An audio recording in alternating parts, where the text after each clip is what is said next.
Between us, learn English daily. Hey everyone! Welcome back to the podcast. How are you today?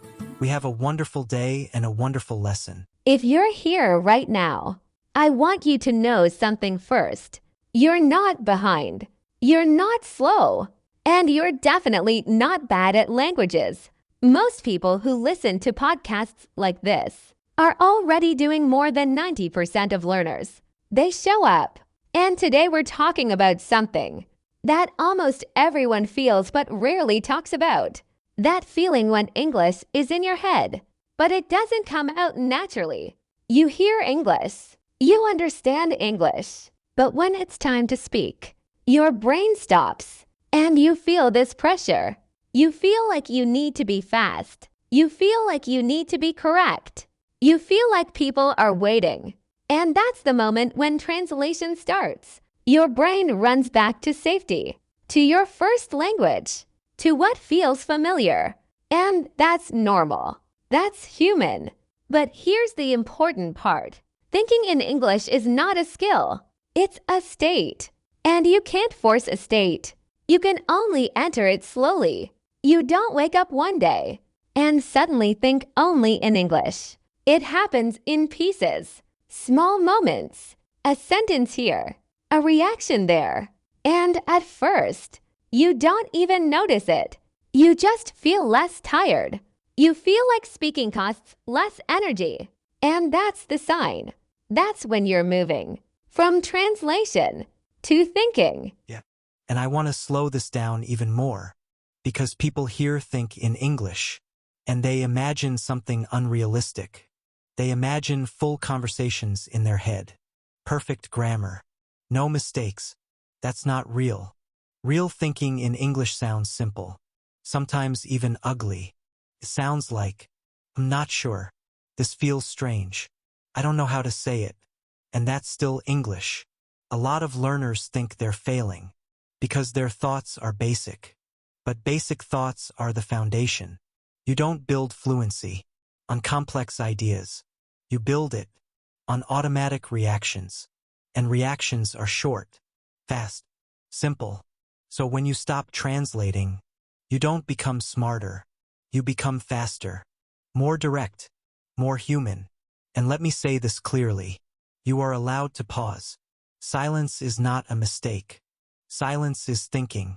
And when you stay silent, without translating, that's training. I want you to imagine something. Imagine your brain as a room. Your native language is a room with lights on. English is another room. At first, it's dark, so your brain keeps running back to the bright room. But every time you stay in English, even for 5 seconds, you turn on a small light, and slowly, that room becomes brighter. Thinking in English is not about speed. It's about comfort. So stop asking, how fast can I speak? Start asking, how long can I stay in English without escaping? That's the real question. And here's something very important. You don't need new methods. You need more time inside the language, not studying, living, reacting, feeling, thinking small thoughts. That's how English becomes yours. Let me talk about mistakes. Because mistakes scare people. More than grammar. When you translate, you try to protect yourself. You try to avoid errors. But thinking in English means accepting imperfection. You will say wrong things. You will choose the wrong word. And nothing bad will happen. People will still understand you. And your brain will learn. Mistakes are feedback, not failure. And here is something funny. The more you allow mistakes, the fewer you make, because tension disappears. And when tension disappears, language flows. Let's talk about daily practice, not study plans, not schedules, real life. Thinking in English works best when it's connected to emotion. When you feel tired, say it. When you feel angry, name it. When you feel happy, express it. Don't translate feelings. Feel them in English. Am frustrated. I feel proud. Am disappointed. These words stick. Because emotions are strong, and strong emotions create strong memory. That's how English becomes automatic. All right, let's continue. I want to talk about something very real now, something that people almost never say out loud. Thinking in English feels strange at first. Not just difficult, strange. You may feel like you're not fully yourself, like your personality is smaller, like your jokes are weaker, like your thoughts are simpler than they really are. And that can be frustrating, because inside your head, in your native language, you are smart, funny, emotional, deep. And then in English, you sound basic. And many people stop right there. They think, this is not me. I sound stupid. I don't like this version of myself. But here is the truth you need to hear. This is not your final English personality. Yeah. And I want to talk about comparison. Stop comparing your English to native speakers. Compare it to yesterday.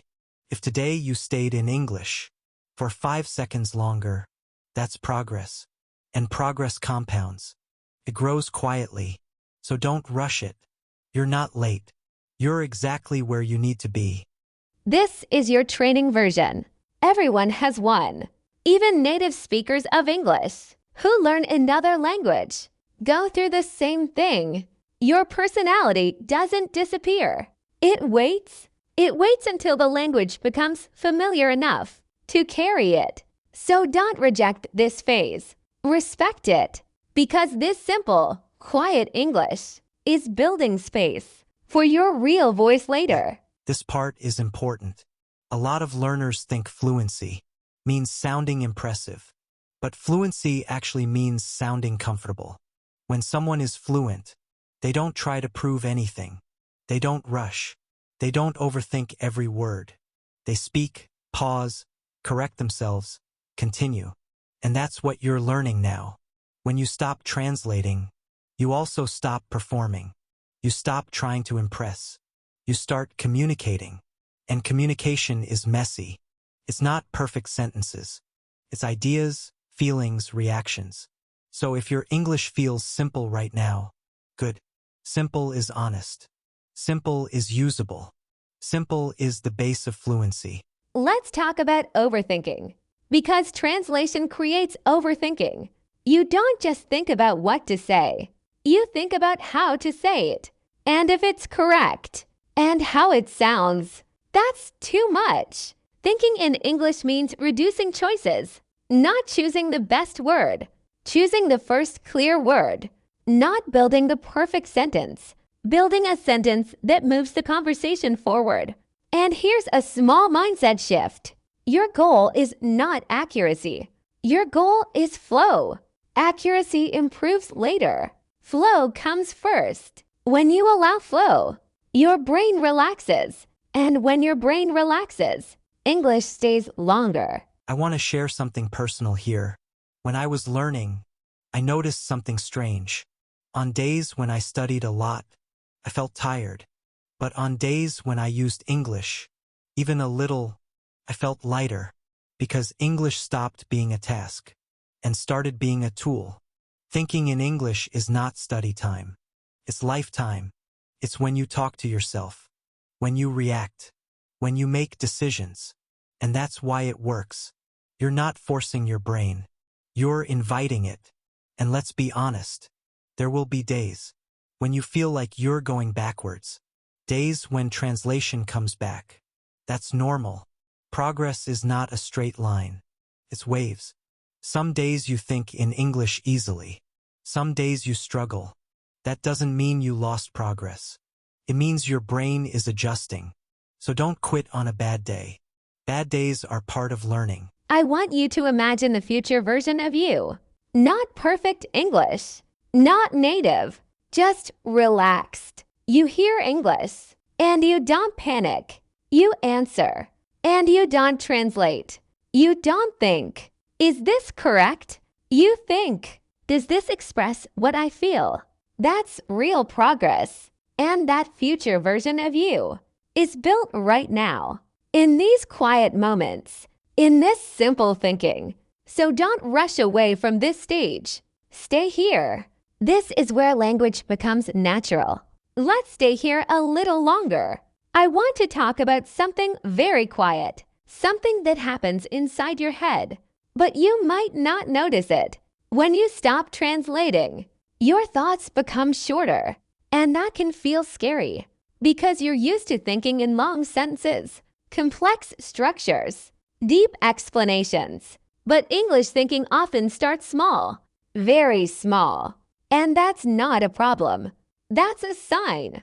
Your brain is learning to react, not to explain. And reactions are short by nature. Think about how you react in real life. You don't give speeches in your head. You feel something, and words appear. Thinking in English grows from these reactions, not from perfect sentences. So if your English thoughts feel simple, unfinished, or even broken. Yeah. And I want to say something very important here. A lot of learners are afraid of sounding empty. They think, if I think in English, my thoughts are smaller. But that's not true.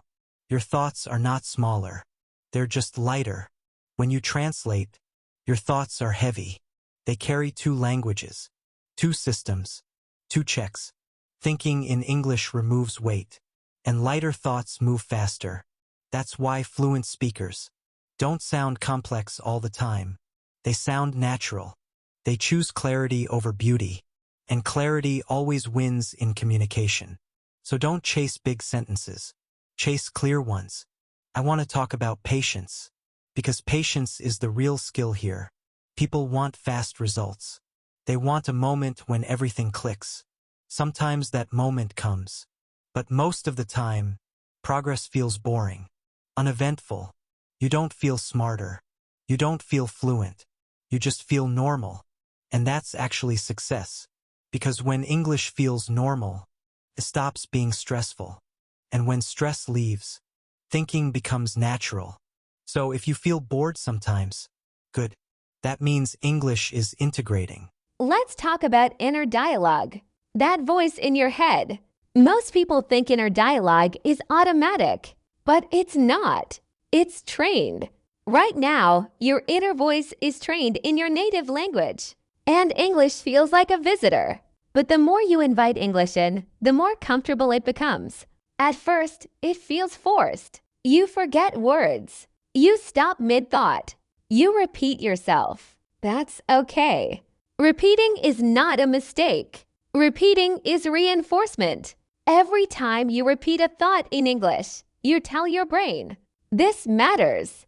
And the brain listens, slowly, quietly, but it listens. I also want to say something about confidence again.